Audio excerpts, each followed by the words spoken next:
This is Con Carne. I'm James Van Osdell, and Con Carne is presented by Alex Ross Art. Alex Ross, he is one of my absolute favorite creative people on earth. He is a painter, an illustrator, a writer, a graphic novelist, a comic book creator. His work it's legendary. Kingdom Come, Marvels, so much work for DC and Marvel, Dynamite, all the different publishers, all the different pop culture tangents he's been on. And Alex Ross has his own YouTube channel. You should follow him. But here's Alex to talk about that. Hi, this is Alex Ross. I appreciate you guys supporting our YouTube, and we create new content every week. I hope you will continue to support us, and please subscribe. It's Con Carne. Let's eat in the car. It's Con Carne. And now here's the star of our show, James Van Osdell. All right, are you feeling good? You ready? Yeah. All right, it is Con Carne recording outside Bistro Monadnock in the Monadnock, easy for me to say, Monadnock building in Chicago. In the land of Monadnock. 325 South Federal, right across from Federal Plaza, the Union League Club, downtown Chicago. Next to me, well, boys are going to eat. He is Robert Fleischman. He's an artist, a singer, a guy who co-wrote a couple of Journey's most famous songs. That's no exaggeration. A man who's given a voice to the raging guitar of Vinnie Vincent. He's a creative spirit. What am I leaving out? Just boy genius. He's a boy genius. He's 15. I just came out of the womb. Can we start there with Journey? I know people tend to gravitate to that with you. I want to talk about the new album that's coming up. I want to talk about your artwork.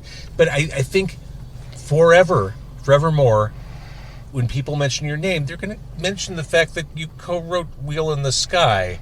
Yeah, I did that. And Anytime. Winds of March, All for You. So you were the lead singer of Journey for a cup of coffee for 5 months. For 5-minute coffee break.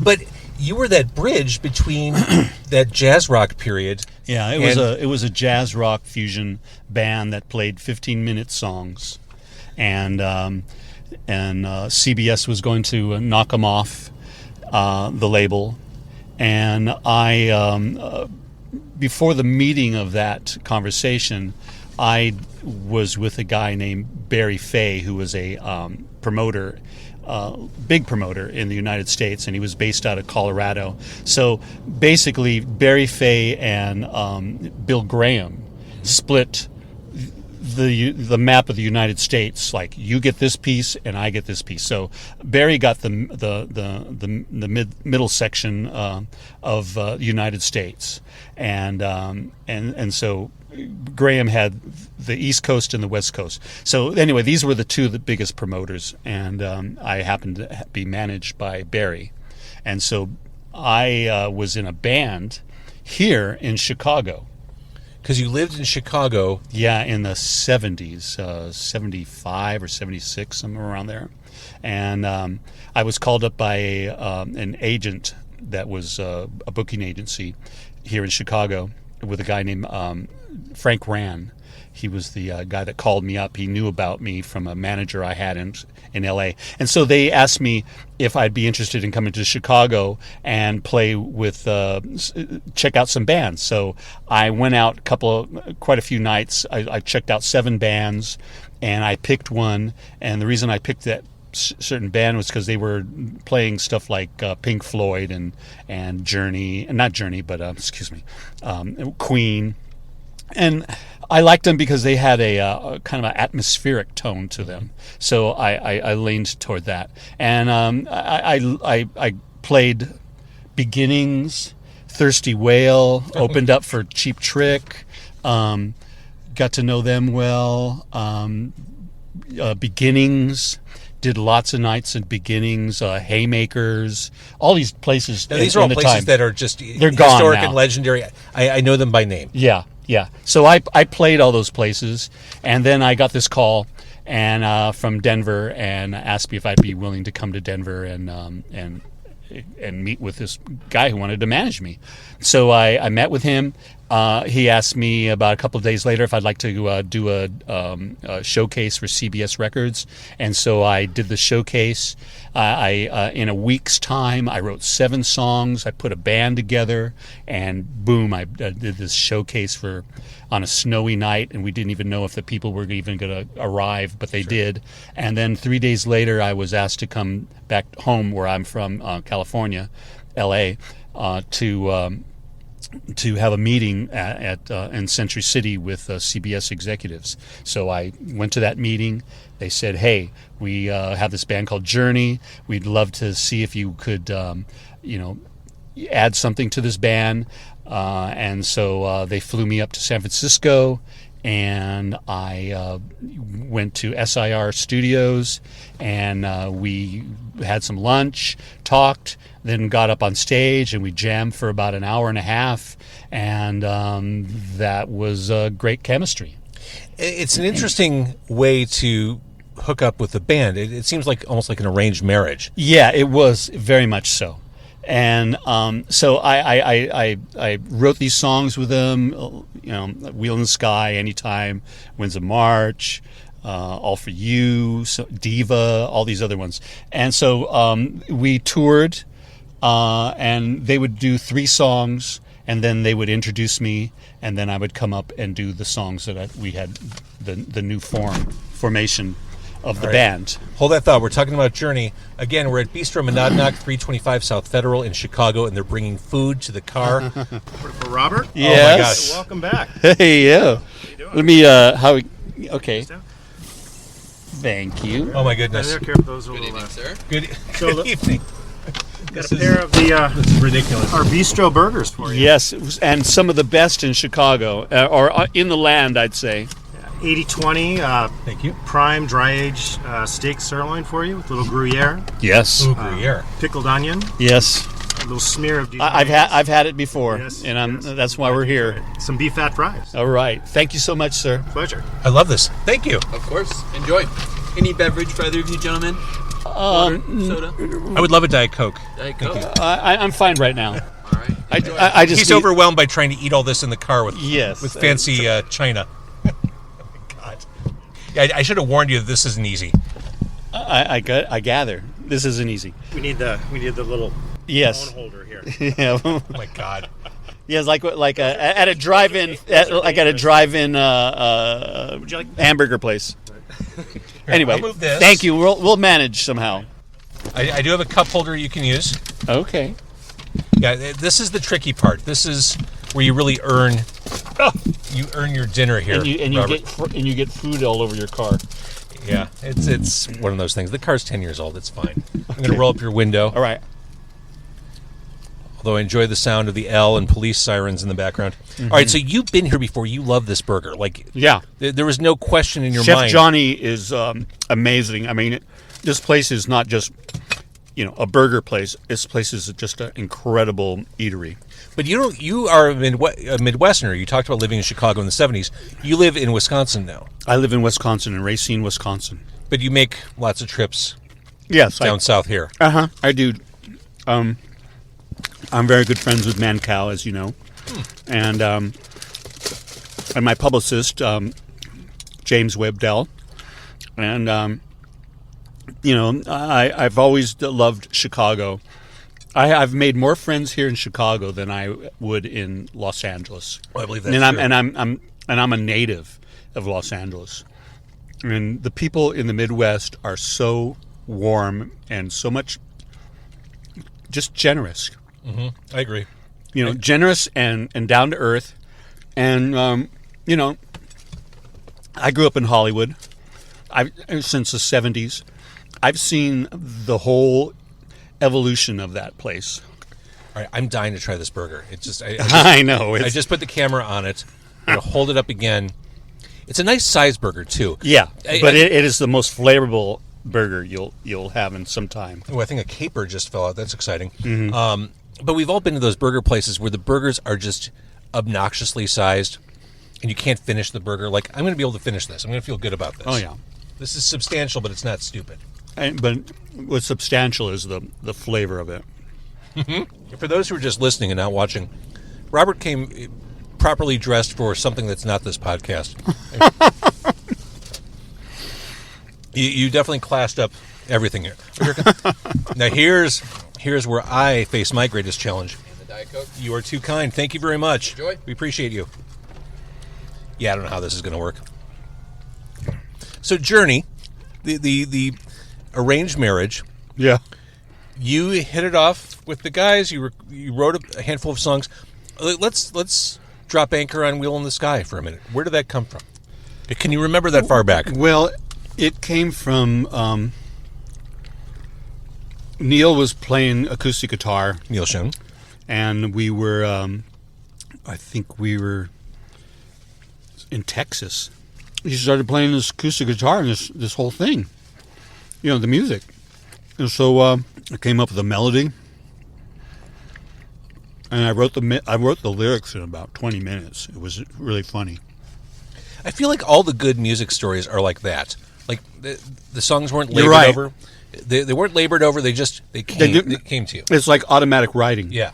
I've actually I wrote a song, and I just turned on the tape recorder, and I had the acoustic guitar in my hand, and every lyric, everything just came out like boom, like it was a done song.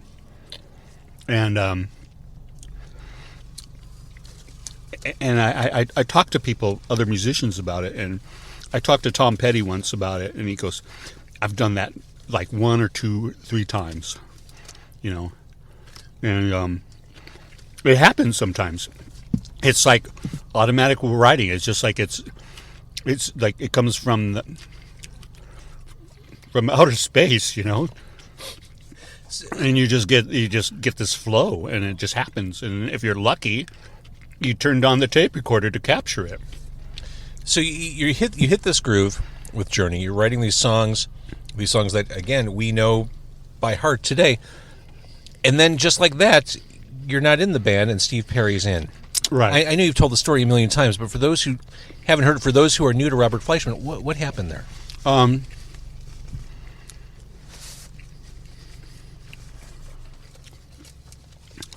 CBS had this A&R guy. I think his name was Michael Dilbeck. And Michael had been funding Steve Perry's demos. Okay. And Steve was in a band. And in the band that he was in, which was a very good band because I happened to hear the demos of this guy later on. And the bass player in the band died, so the band dissipated, and so Steve was all just by himself, and this Dilbeck guy paid for his demos and everything. And so what came down to it was Dilbeck wanted Steve to be in Journey. Okay. So he calls up Herbie Herbert, the manager of Journey, and he says, "Look, if you take Steve, I'll give you radio budget, get you a producer, get you this and that, da da da da da da da." So it was like the Godfather. I'll make you an offer you can't refuse.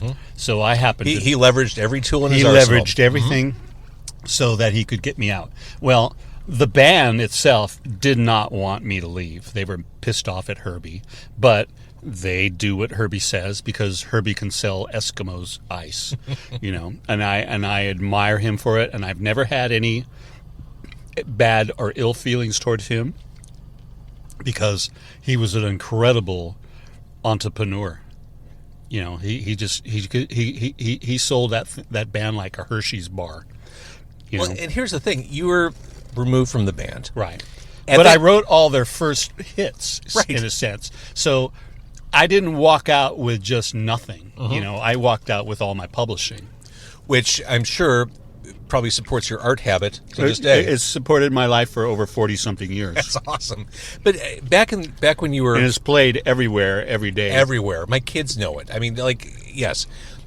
But back when you were removed from the band, you had no way of knowing that Journey would become Journey. No. So it was probably just like, okay, well, shit happens. This is another band, Yeah, exactly.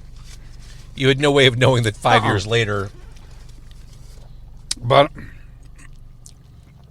it was a very nice, lucrative situation. And about 3 months later, I was, standing in front of Clive Davis from Arista Records, the big mogul of CBS Records. So I was sort of like a la discovered again by Clive Davis, and I did an album with him, and it was produced with me and Jimmy Iovine. These are big names. Yeah, and and so I did the album, and then I toured, opening up for Van Halen, and did Day on the Green in San Francisco, opening up for Eddie Money, Sammy Hagar, Boston. I got, and then when I was with Journey, we played here at Soldier Field. That's amazing. And you also you toured with Emerson, Lake and Palmer, didn't you? All right, I'm going to jump ahead a little bit because I became really good friends with Keith. And that's a couple years later led to discussions of you possibly joining Asia. Yes. And Geffen Records was, they had John Kolodner.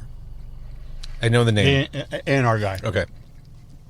You've probably seen him in a lot of Aerosmith videos. Sure. The guy with the big beard and the white suit. Yep. That's John Kolodner. And I'm going to interrupt you really quick. This burger's awesome. I know. God. Gonna have another bite. Sorry. The tricky thing for interviewees is they have to keep talking, and I kind of just get to eat and listen. Uh-huh. While I'm juggling the hamburger in my mouth. So Asia. Yeah. I got these. I got cassettes of the whole Asia album. It was completed, and John Kolodner was one of these guys who was like the kingmaker. He revised Aerosmith, and he championed Whitesnake and all these bands like that. But anyway, he was always calling me up saying, "Hey, your voice needs to be on the radio and all this stuff." I go, "Well, John, then fucking sign me."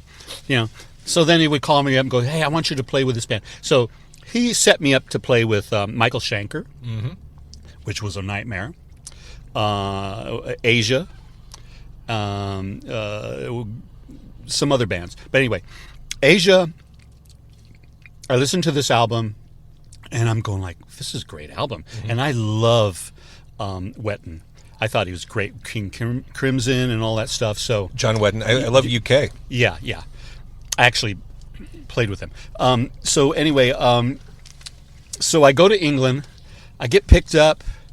I go to this rehearsal studio with them, and we're playing, and all the songs were not in my register. Interesting, because you had a high register. Yeah, I just didn't have the nerve to say to these fucking guys, I'm standing right in front of like Steve Howe, and Carl Palmer and Jeffrey Duns, and I was just like, fuck, what am I going to say? So. Can you change the key on all these songs? No way. So this was like a very self-actualized moment. Like you realized this isn't a fit. Did you raise the flag? Not a matching tie and handkerchief. No. Did you realize that before they did? Yes. That's. Oh yeah. That's a professional right there. And so 2 days later, I said to Peter Mensch, I said, Peter, their manager, I said, look, I can't do this. It's just not working. And but I didn't have the nerve to say, hey, Peter, can you have them all rearrange the songs and put them in a higher pitch in my sweet spot? I just didn't have the balls to do it. So anyway, At the end of it, I said, "Look, that album is great. That was tailor made for John Wetton." I said, "What you're actually asking me to do is fit in a suit that's tailor made for John Wetton and fill it. It ain't gonna be the same. I'm not gonna fill that suit the same way. So I gotta say, hey, let John do it. Don't fuck around with anybody. You're listening to some guy who wants to always rearrange a band by inserting a lead vocalist here and there to try to get more album sales or whatever. It's not about, this band is about art, and let you just go ahead and keep going, and because it's going to succeed." That was a really that was a good move for them. It was a good move for you. Just you knew who you were. Well, and what you could do. When I was 18 or 19, maybe 20, in my 20s, I got called by the management of Genesis, and they wanted me. What year was this? When Peter Gabriel left Genesis. This is mid-'70s. This is right around the Journey time. Right. So I got an offer to go to England to take the place of Peter Gabriel, and I was like, there's no way I can take his place. It's like I still draw with Crayola.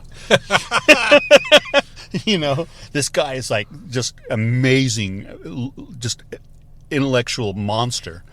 And so luckily they called me up and go, "Well, we're not going to have you come because Phil decided to go in the studio and record the vocals, and it's turning out really well." And I'm going like, "Well, okay, well, great, but that was another situation. I mean, I've been... and we never heard from Genesis again after that. Well, I'm kidding.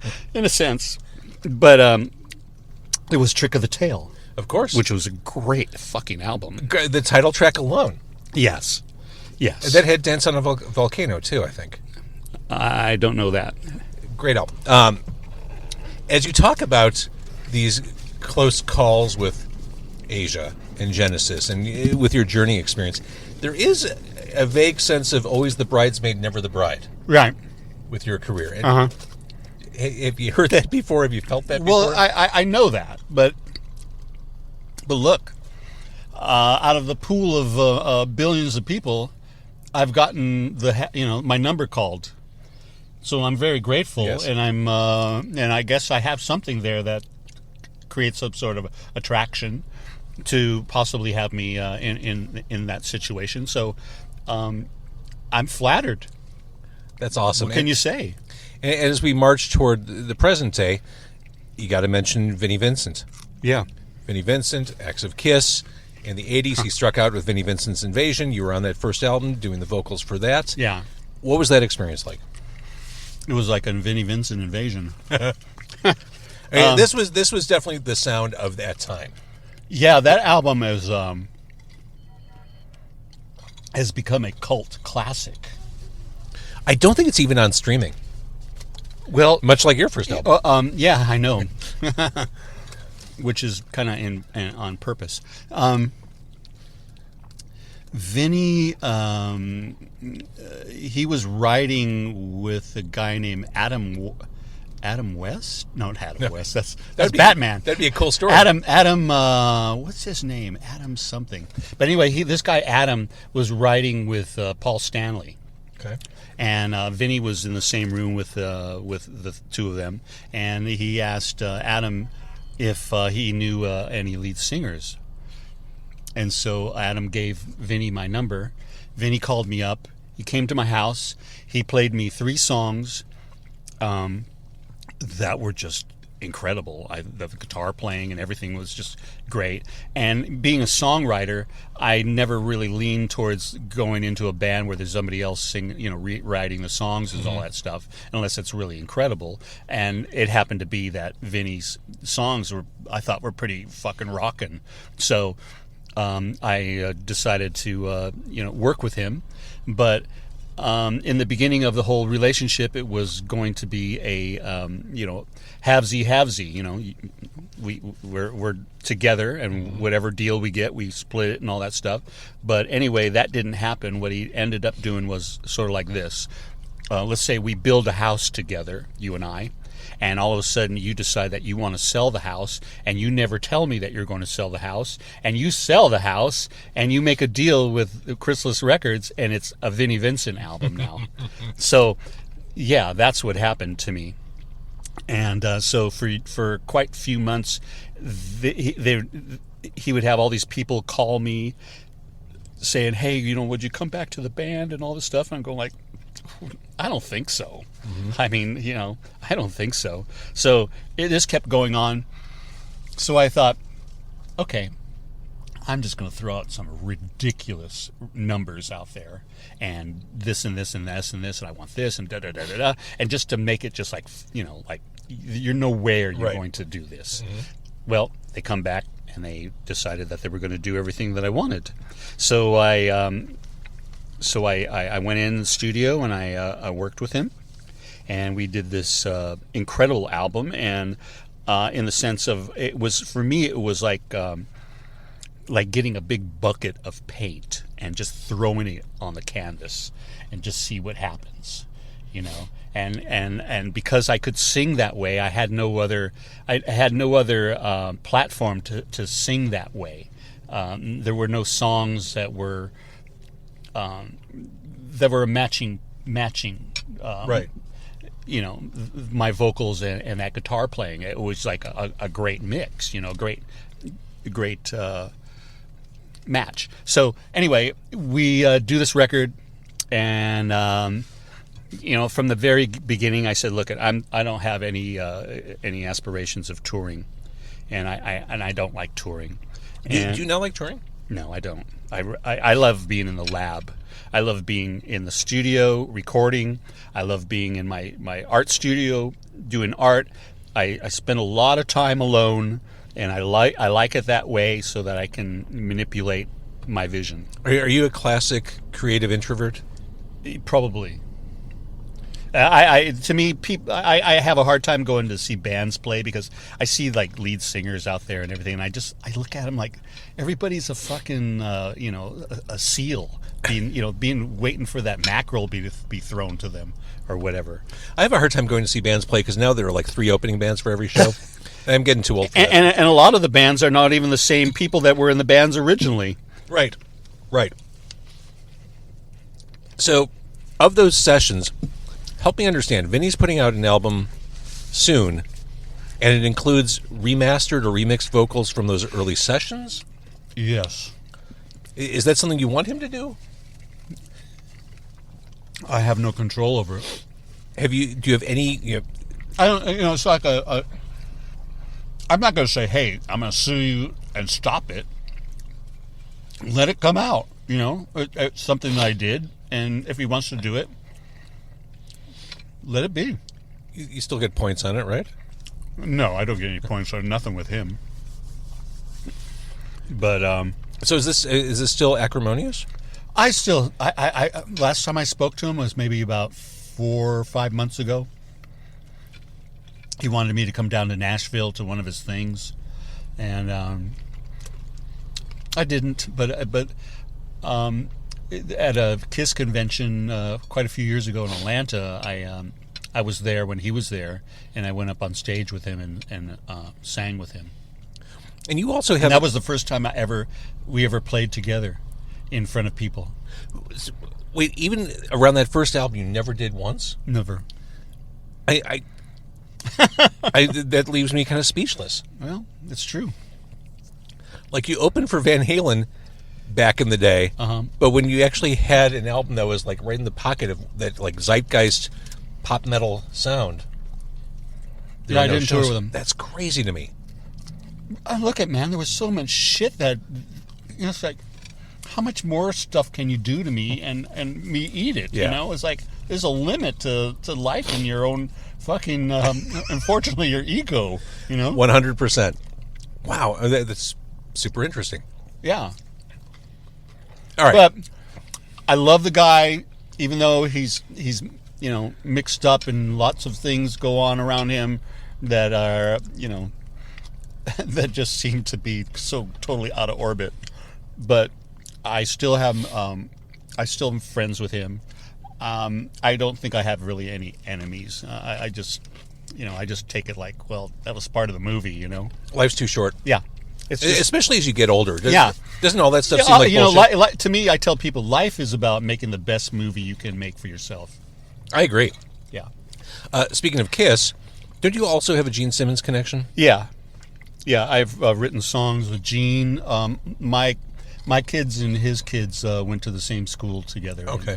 In Brentwood. He was a teacher. He should homeschool his kids. I homeschooled my kids. Did you really? Yeah. I bet that was really hard. It was hard on them. Yeah. How'd they do in art class? Not to my kids. My son is just amazing. I'm just so proud of him. He works for he has his own division at surgical. Have you ever heard of the Da Vinci surgical robot? Yes. That's what my son does. Okay, that's cool. Yeah, absolutely. That's a real day job. Yes. Yes, and I'm really proud of him. So he's working on the new generation of the Da Vinci surgical robot. Oh my God. Yeah, it's called Intuitive Surgical was the name of the company, and they're based out of San Jose. And I went there, and I got to see the surgical robot, and I got to play around with it also. You sit in front of a monitor, and then you have your fingers in these rings that you move around, and then you have these pedals on the floor that you move also. So I was picking up little pieces of a rubber band and putting them on a dowel from across the room. This is like a high-tech version of the operation game. Yeah, because you can operate on somebody, like a doctor could be in New York and operate on somebody in Los Angeles. Yeah. That's mind-blowing stuff. Yeah, it is mind-blowing. And so going there was like walking onto a Star Trek I bet. Set. Fleischman on the bridge. Yeah. So so they had all these the CEO and my son took me on this tour. We went in, saw these big fat hogs being operated on with the Da Vinci surgical robot, and they were like removing gallbladders and hearts and doing all this stuff. It was just wild. I bet. But anyway, that's what my son does. That's pretty cool. And I'm extremely proud of him. We briefly mentioned Perfect Stranger. Yes. From 1979. You're intentionally keeping that from the public? You don't want them to hear it? Is it just no? One time I looked into the licensing of it, and it was very, very expensive. I'm sure. And it's like, do I want to pay that money to license it, and then I have to manufacture it, right? And then I have to go through all this financial stuff to make it happen, right? And it's out of my own pocket, right? And how do you market something that is 40 years old? Exactly. And I get people on Facebook, Instagram asking me, when are you going to put that out? When are you going to put it out? And I've gotten calls from all these people who do reissues and stuff like that. But the deals are just always just horrendous. And so it's like, unless something happens and I just go, you know what, I want to get rid of $40,000. Yeah, it's weighing me down. Let me get rid of it. It's hard enough doing it yourself, Sure. Like my new album, I finance all my albums myself, right? And I put them out. But the thing is, it's so hard to sell a CD. Art now it has no power. It's just gone. Everyth's for free. It is ephemeral, and I agree. All the arts are for free. Nobody, you can have 1 million plays on Spotify and get a check for $750. It's just wow. Well, Emotional Atlas is the new album. So this is what happened. So in the early days of Spotify and Pandora and all that stuff, I took all my stuff off because I felt like, fuck you. I don't want to play in your game. I'm only going to make a penny. I already established myself on real radio for over 43 years with my royalties and everything from my songs that I wrote with Journey. And it's just like, why can't that be an even level situation? But it's not. And I feel so bad for everybody out there who are just trying to make it, because it's you're fucked from the beginning. And it's all passion. All these bands, they want to do it because it's passion. I've put all my energy in this. I put my fucking life into this thing, and I want it to come out, and I understand all that, but there is no reward at the end, and that they've made it impossible. Well, let's talk. You mentioned the new album. The new album is Emotional Atlas. Yeah. We're recording this beginning of November. We will get this next month. I've heard a couple of the songs, and I know they're not finished yet. So I know we have to be respectful of the fact that the full vision is not there yet.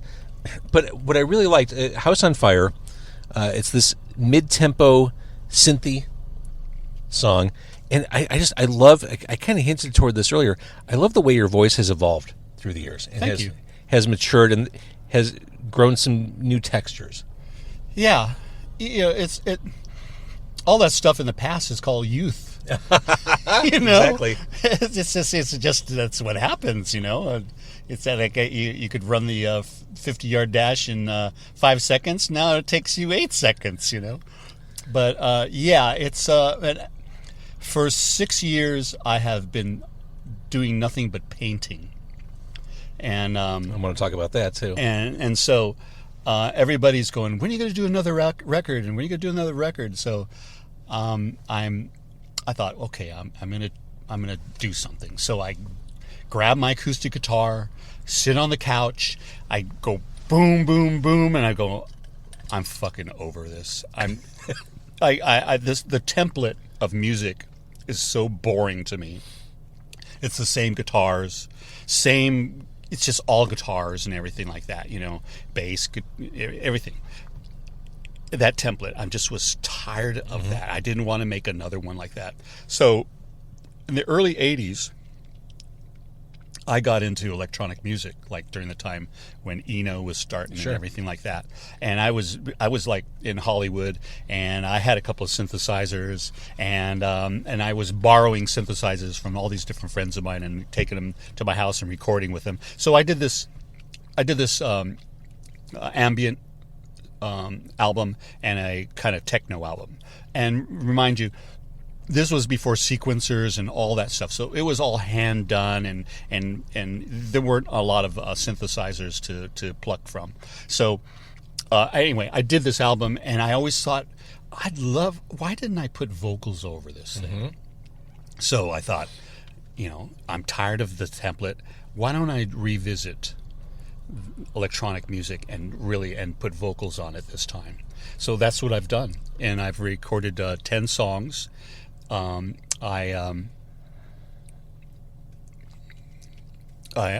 finished them, maybe about a year and a half worth of work, so I'm in the middle of mixing them. I've recorded everything, all the vocals are done, everything's done, so I'm in the middle of mixing on this album. All right, so you mentioned your art.